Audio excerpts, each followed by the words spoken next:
L'objectif est simple, c'est de répondre aux besoins de la communauté.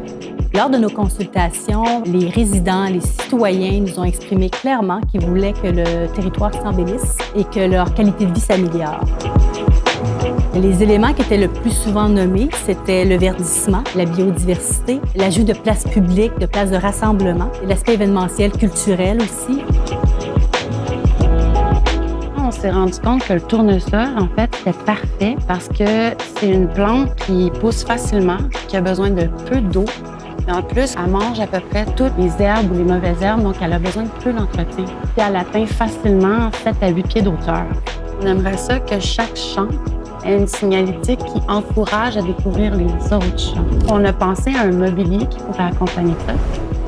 Dans l'optique de passer des idées aux actions, le District central s'est doté d'un plan d'intervention 2023-2028 qui sert aujourd'hui de levier pour la requalification urbaine d'un secteur industriel à un quartier d'affaires. Puis en même temps, vous imaginez que nous, dans la vie, c'est pas ça qu'on fait de l'agriculture urbaine. Au-delà de ça, comme organisation, la SDC District central, nous, on ne possède pas de terrain.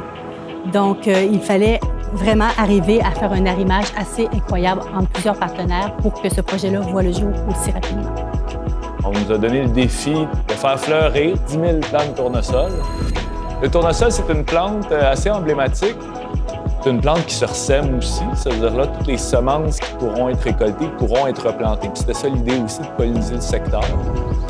En verdissant, en créant, là, dans le fond, des surfaces réfléchissantes, plus blanches, plus grises, bien, on réussit à diminuer les eaux de chaleur.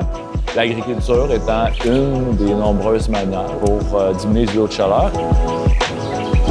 Qu'est-ce que l'agriculture apporte de plus? C'est la biodiversité. Les graines de tournesol, si on les ressemait pas, on peut faire de l'huile de tournesol.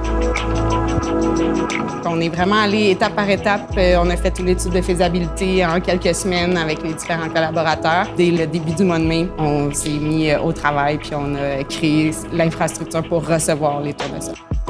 Cette année, c'est vraiment une grosse année. Les événements sont plus populaires que jamais. On a battu tous les records d'achalandage dès le début de la saison. C'est un geste à la fois, pour ne pas dire une semence à la fois. C'est quand tout un écosystème se met à travailler ensemble que tout devient possible. On doit tous se mettre en mouvement pour réussir à atteindre cet objectif-là, de devenir l'arrondissement le plus vert de l'île de Montréal.